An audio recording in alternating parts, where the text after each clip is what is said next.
मैंने कोई ऐसी कॉम्पिटिटिव एग्जाम की प्रिपरेशन भी पहले नहीं की है, तो मेरे according 7 to 8 months is sufficient for the preparation. बहुत से लोग पैसे के लिए भी करते हैं, उनको लगता है अंडर द टेबल भाई आज के टाइम में नहीं चलता, ये सब बंद हो चुका है। हमें अपने पूर्वजों के बारे में नहीं पता होता, बट हम उनके बारे में इंफॉर्मेशन लेते हैं, तो उस पर थोड़ी सा उन्होंने स्माइल किया।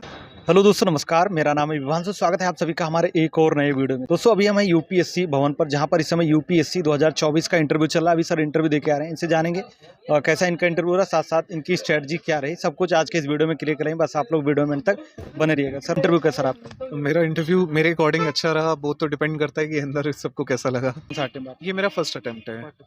तो जब आप इंटरव्यू के लिए अंदर जा रहे थे तो कैसी फीलिंग थी? क्योंकि पहली बार होता है तो थोड़ा नर्वसनेस भी रहती देखिए, है। थोड़ा नर्वसनेस नहीं रहती, नर्वसनेस इतनी ज़्यादा रहती है कि आपको समझ में नहीं आता है। कभी-कभी मतलब मेरा गला एकदम सूख गया था, तो एकदम समझ में नहीं आता क्या करना है, कैसे करना है, आपकी नर्वसनेस एकदम पीक रहती है। बट एक चीज़ है कि जब आप प्रैक्टिस करके जाते हो, जब आप मॉक्स देके जाते हो, तो थोड़ी कॉन्फिडेंस आपको रहता है, क्योंकि आपको पता है कि अंदर कैसा होने वाला है माहौल, क्योंकि उस माहौल को ऑलरेडी आप झेल चुके हो। बट हाँ, एक मॉक और एक रियल इंटरव्यू में तो डिफरेंस आता ही आता है, बट नर्वसनेस बहुत रहती है। क्या डिफरेंस आपको लगा? अगर मैं मेन इंटरव्यू की बात करूँ, तो मेन इंटरव्यू इज़ लाइक कि आपका एक फ्रेंडली डिस्कशन चल रहा होता है। वो आपसे पूछते हैं, आपके बारे में जानना चाहते हैं। वो आप जो भी चीज़ें हैं, वो बहुत ऑनेस्टी के साथ अगर आप बताते हो, तो वो आपको असेस करते हैं अपने क्वेश्चंस के थ्रू कि आपने जो भी चीज़ें आपने उनको बताई हैं, वो कितनी ज़्यादा वैलिडिटी मतलब वैलिड है। और अगर मैं मॉक्स टेस्ट की बात करूँ, मॉक इंटरव्यूज़ की बात करूँ, तो वहाँ पे जो भी इन्फॉर्मेशन रहती है, वो जानते हैं, दे नो यू, प्रोफेशनल तरीके से वो प्रोफेशनल तरीके से पूछते हैं। तो एक चीज़ मैं बताऊँ, मॉक में थोड़ी-सी स्ट्रिक्टनेस रहती है, यहाँ पे आपका बहुत फ्रेंडली रहता है ये चीज़ें। तो ऐसा मेरा जितने भी लोगों का आने वाला इंटरव्यू है, मैं उसमें यही कहूँगा कि आपको डरने की ज़रूरत नहीं है। बिल्कुल एकदम कूल एंड काम होकर जाइए, बहुत फ्रेंडली डिस्कशन आपके साथ होगा, बट आपको उसमें अपना काम एंड कंपोज़्ड बिहेवियर मेंटेन रखना है। आपको फ्रेंडली नहीं होना है। They will be try to friendly and they will be try to rude at some time. आपके क्वेश्चन को कॉन्ट्राडिक्ट करेंगे, आपके आंसर्स को वो कॉन्ट्राडिक्ट करेंगे, बट आपको वहाँ पे अपना 100% देना है। जस्ट जैसे आपको लगता हो कि मतलब हमसे ये क्वेश्चंस नहीं आ रहे हैं, मतलब आपका थोड़ा नर्वसनेस रहती है, तो बोर्ड मेंबर्स का क्या मतलब आपके प्रति क्या रिएक्शन रहता है? मेरा आज एक क्वेश्चन था जिसमें उन्होंने मुझसे पूछा कि आप सीएए के बारे में, सीएए को किस कमेटी ने गठन किया? तो मैंने कहा sir, to be very honest I don't know about this answer, I am not able to recollect, but I can give you the details about the CAA. तो उन्होंने कहा कि आपको जब यही नहीं पता है, तो आप सीए के बारे में इंफॉर्मेशन कैसे रखेंगे? मैंने कहा सर, मे बी हमें अपने पूर्वजों के बारे में नहीं पता होता, बट हम उनके बारे में इंफॉर्मेशन लेते हैं। तो उस पर थोड़ी सा उन्होंने स्माइल किया, और मे बी मेरा आंसर रूड था, बहुत स्ट्रेट फॉरवर्ड था, आई डोंट नो। बट मुझे जो लगा कि मेरी जो पर्सनालिटी है, जो मुझे वहाँ पे जैसे देना चाहिए, मैंने वैसा वहाँ पे प्रेजेंट किया खुद को। जैसे बोर्ड मेंबर अगर मान लीजिए किसी आपके उत्तर के प्रति अगर स्माइल करते हैं, या फिर किसी उत्तर के प्रति लगता है कि मतलब थोड़ा उनका बिहेवियर ऐसा हो रहा है कि डरावना मतलब लग रहा है, तो आप उसको किस प्रकार से देखते हैं? देखिए, मैं मानता हूँ कि अगर वो आपको प्रेशर में डाल रहे हैं, तो वो ये चेक करना चाहते हैं कि आप ये आपकी प्रेशर तरह हैंडल कैस कर सकते हैं कि नहीं। मेरे अकॉर्डिंग तो उनको, अगर वो आपको प्रेशर में डाल रहे हैं, तो उसका मेन पर्पज़ यही होता है। क्योंकि आप एज़ अ सिविल सर्वेंट जहाँ पे आप सर्व करने वाले हो, वहाँ पे आपको ऐसी न्यूमरस सिचुएशन मिलेंगी जहाँ पे आप प्रेशर में रहोगे। तो आप उस सिचुएशन को हैंडल करने लायक हो कि नहीं हो, उनका test, personality test is all about to test your personality. Full time आप तैयारी करें या फिर कहीं जॉब भी करें? मैं आईटी कंपनी में जॉब करता हूँ, और उसके साथ मेरी प्रिपरेशन भी रहती है। कई सारे लोग का ये क्वेश्चन भी रहता है कि मतलब अगर हम जॉब कर रहे हैं या कहीं, चाहे गवर्नमेंट में हो या प्राइवेट सेक्टर में हो, जॉब कर रहे हैं, तो जॉब के साथ ये सिविल सर्विसेज की तैयारी कैसे मैनेज करें? क्योंकि कहीं ना कहीं जॉब भी 8-10 घंटे की जॉब होती है, उसके बाद जब आप सिविल सर्विसेज की तैयारी करते हैं तब भी इसमें काफ़ी टाइम देना पड़ता है हमें पर डे, तो कैसे मैनेज करें? देखिए, अगर आप चीज़ों को प्रायोरिटाइज़ करना जानते हैं, आप एक अपनी डेली टू डू लिस्ट बनाइए कि आपको दिन भर में क्या करना है। मॉर्निंग में जब आप उठते हो, तो मॉर्निंग में ना उठ के आपका जो पिछला दिन था, उस दिन शाम को ही आप नेक्स्ट डे की पूरी स्ट्रैटेजी बना लें, जिससे कि आपका एक बेनिफिट रहेगा, आपका टाइम मैनेज हो सकेगा। आप कोशिश करिए कि ज़्यादा से ज़्यादा टाइम आप अपनी स्टडी के लिए निकाल पाएँ, और जो आपका जॉब कर रहे हैं, वो भी आपके लिए इंपॉर्टेंट है, बिकॉज़ आपका लाइवलीहुड, आपकी अर्निंग उस पे डिपेंडेंट है। तो आप उसको भी टाइम दीजिए। कोशिश करिए कि अपने सीनियर्स के साथ बहुत फ्रेंडली बिहेवियर करिए, बिकॉज़ आप जब अपने ऑफ़िस में लोगों के साथ अच्छे बिहेवियर में रहेंगे तो वो भी थोड़ा सपोर्ट करते हैं। अगर मैं बिल्कुल। अपनी कंपनी में बात करूँ, मेरे मैनेजर ने मेरा बहुत सपोर्ट किया, बिकॉज़ मैं जिस टेरिटरी को देखता हूँ वो 3:30 बजे क्लोज़ हो जाती है, तो मेरा ऑफ़िस टाइम 6 पीएम तक रहता है। तो वो ढाई घंटे मैं अपने ऑफ़िस में बैठ के प्रिपरेशन करता था, मुझसे मेरा मैनेजर नहीं पूछता था। तो पहली चीज़ है कि आपको you have to be very calm and composed in every situation. अगर प्रिपरेशन के पर्सपेक्टिव से बात करो तो आप अपने टाइम को डिवाइड करो। मैं नहीं कहता हूँ कि 6 घंटे आप पढ़ाई करो। अगर आप स्कूल की में भी स्टडी का एक प्रोसेस देखेंगे तो 45 मिनट के बाद बिल्कुल, 15 मिनट्स का एक ब्रेक होता ब्रेक था, होता है, बिल्कुल। बिकॉज़ हमारा ब्रेन ऐसा बना ही नहीं है कि हम 6 घंटे लगातार लगातार पढ़ाई कर सकें। आप कोशिश करिए, बीच-बीच में टाइम दीजिए। जब आपको लगे कि आपके लिए ज़्यादा हो रहा है तो आप ऐसी चीज़ों पे फ़ोकस करो, बहुत कलेक्टिव चीज़ों पे फ़ोकस करो, अपनी स्ट्रैटेजी के बारे में सोचो, and don't behave like a student, behave like a officer that you have already selected.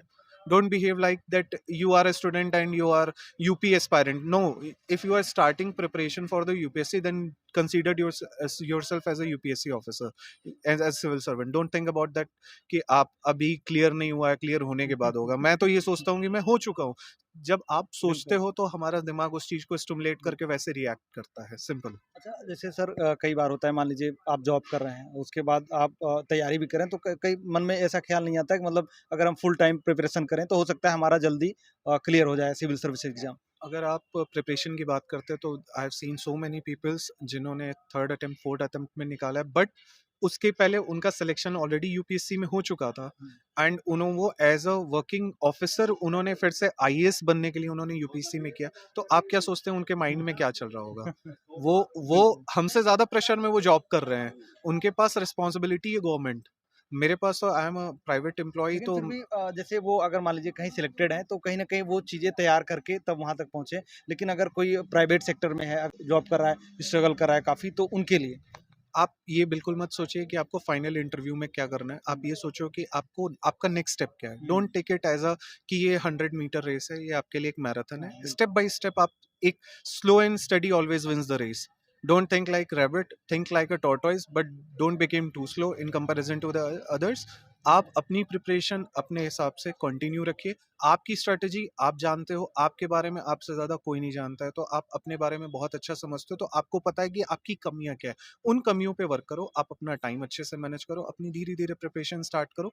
6-7 months I guess, मेरे हिसाब से मैं नॉन टेक बैकग्राउंड हूँ, मैंने कोई ऐसी कॉम्पिटिटिव एग्ज़ाम की प्रिपरेशन भी पहले नहीं की है, तो मेरे according 7 to 8 months is sufficient for the preparation. उसके बाद आप pre and mains easily crack कर सकते हो, अपना टाइम अगर अच्छे से मैनेज अगर आप कर रहे हो, then go for the interview. Interview is all about कि आपकी पर्सनैलिटी कैसी है, जैसे भी आप हो, आप अपने आप को एकदम ऑनेस्टी के साथ सामने वाले के प्रेजेंट करो। अगर आपने हल्का सा भी वहाँ पे ब्लफ किया, तो they have a more experience than you, always remember. और आपने ब्लफ किया, वहीं पे आपका इंटरव्यू खराब हो जाएगा। ये मार्क माई वर्ड, सिंपल। तो सर जैसे आज के समय में देखा जाए पहले शायद इतना कंटेंट नहीं होता था, छात्र तैयारी करने आता था। लेकिन आज के समय में देखा जाए चाहे बहुत सारी इतनी कोचिंग्स हो गई हैं, ऑफ़लाइन मार्केट में, ऑनलाइन मार्केट में, बहुत सारे रिसोर्सेज़ हो गए हैं, बुक्स बहुत सारे एक-एक सब्जेक्ट्स की बहुत सारी बुक्स भी आने लगी हैं। तो जब छात्र कोई तैयारी करे तो अपने आप को मतलब कैसे इस प्रकार से ढाले कि नहीं मतलब हमें बहुत लिमिटेड चीज़ों में करना है, ये कोचिंग हमें जॉइन करना है या फिर अगर हम सेल्फ स्टडी से करें तो अपना ये रिसोर्स हमें जुटा के उसके बाद तैयारी करनी है। आप कंटेंट की अगर आप बात करते हो तो लास्ट 10 इयर्स के क्वेश्चन पेपर आप उठाओ। आपको इंपॉर्टेंट टॉपिक्स वहां से आप ऑलरेडी गैदर कर लोगे कि हिस्ट्री में कौन कौन सी चीजें किस टाइम के बारे में, मिडिवल पूछते हैं, एंशियंट पूछते हैं, मॉडर्न हिस्ट्री पूछ रहे हैं, कितने क्वेश्चन कहाँ से आ रहे हैं। ये आप पैटर्न जब बनाओगे, एक महीना सिर्फ आप जो लास्ट 10 इयर्स 15 इयर्स के क्वेश्चन पेपर्स हैं आप उस पर स्टडी करो। Don't go for any study material. आपके पास टॉपिक्स आ जाएंगे, आप उन टॉपिक से रिलेट जब स्टडी स्टार्ट करोगे, तो कहते हैं ना कि जब आप पहला स्टेप स्टार्ट करते हो तो आगे के स्टेप आपको मिलने लगते हैं। बिल्कुल, सबसे टफ जो होता है वो आपका पहला फर्स्ट स्टेप होता है। तो जब फर्स्ट स्टेप आपको मिल जाता है तो आप फिर स्टार्ट करते हो। आज के टाइम में बहुत सारे एआई टूल्स हैं, टेक्नोलॉजी इतनी एडवांस हो चुकी है। एक सुपर कलाम एआई है जो आज के टाइम में प्रिपरेशन में बहुत हेल्प करता है। अगर आप उस पर अपने क्वेश्चन पेपर्स, अपने मेंस के आंसर भी अगर आप डालते हैं, तो वो आपको एक एक्सपर्ट रिव्यू देता है। तो डोंट थिंक लाइक कि आज के टाइम में स्टडी मटेरियल नहीं है, बस आपको ढूंढना है। कोई भी चीज़ आपके पास चल के नहीं आएगी, आपको ऑब्वियसली उसके लिए एफर्ट करना बिल्कुल। पड़ेगा। अच्छा चैट जीपीटी या फिर एआई का या गूगल का हम किस प्रकार से यूज़ कर सकते हैं अपनी इस तैयारी के दौरान? चाहे प्रीलिम्स की तैयारी करें, मेंस की या फिर इंटरव्यू के लिए अगर आ रहे हैं तो गाइडेंस वगैरह लेने के लिए? बिल्कुल, आप प्रिपरेशन के लिए सबसे पहले अपने टॉपिक्स डिसाइड करिए। कोशिश करिए कि आप दूसरों का कॉपी पेस्ट बिल्कुल बिल्कुल। मत करिए। आप जो भी प्रिपरेशन कर रहे हैं वो अपने नोट्स खुद बनाइए, बिकॉज़ आप जब अपने नोट्स बनाते हैं तो वो आपकी लैंग्वेज में होते हैं। At the time of revision वो आपको सबसे ज़्यादा हेल्पफुल करते हैं। आप किसी के नोट्स को लेकर कॉपी पेस्ट अगर आप करोगे तो आप उसकी लैंग्वेज कॉपी कर रहे हो, वो उसने अपने अकॉर्डिंग बनाया है, उसने आपके अकॉर्डिंग नहीं बनाया। तो जब आप अपने अकॉर्डिंग बनाते हो तो आपके लिए बहुत हेल्पफुल हो जाता है। जो छात्र तैयारी करें, मान लीजिए आप फर्स्ट अटेम्प्ट में यहाँ तक पहुँचे इंटरव्यू तक, तो बहुत सारे छात्र ऐसे देख रहे होंगे जो कि कुछ अटेम्प्ट दे चुके होंगे या फिर उनका फर्स्ट अटेम्प्ट होगा, तो उनके लिए कोई सजेशन या सुझाव कि ये चीज़ें करें, उसके बाद एग्ज़ाम में यहाँ तक पहुँच जाएँगे? देखिए, अपने माइंड को, अपनी फिज़ीक को, अपने बॉडी लैंग्वेज को बहुत अच्छे से मेंटेन करिए। फिटनेस पे बहुत ध्यान दीजिए, बिकॉज़ एक हेल्दी ब्रेन एक हेल्दी कंटेंट क्रिएट कर पाएगा। जब आप हेल्दी खुद ही नहीं रहेंगे, आप दिन भर स्टडी में लगा देंगे, आप अपनी हेल्थ पे ध्यान नहीं देंगे, तो आपका ब्रेन काम ही नहीं करेगा उस तरीके से। तो पहली चीज़ तो आप अपने हेल्थ का सबसे ज़्यादा ध्यान रखो।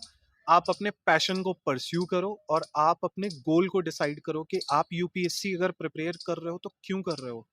पावर के लिए कर रहे हो? बहुत से लोग पैसे के लिए भी करते हैं, उनको लगता है अंडर द टेबल। भाई आज के टाइम में नहीं चलता, ये सब बंद हो चुका है, इसके लिए बिल्कुल मत जाना। क्योंकि जो अंदर बैठे वो 50 साल से एक्सपीरियंस है हमारे जैसे, और बहुत सारे ऐसे ऑफिसर्स को वो देख चुके हैं, तो उन्हें पता है कि आपका माइंडसेट क्या है, जी, आप क्या जी। माइंडसेट लेकर वहां पहुंच रहे हो। तो सिंपल आप अपने माइंडसेट को मेंटेन करके चलो और इस हिसाब से अपने आप की प्रिपरेशन करो, जिससे आपका गोल, आपको लगे कि आप अपने गोल को लेके पैशनेट हो।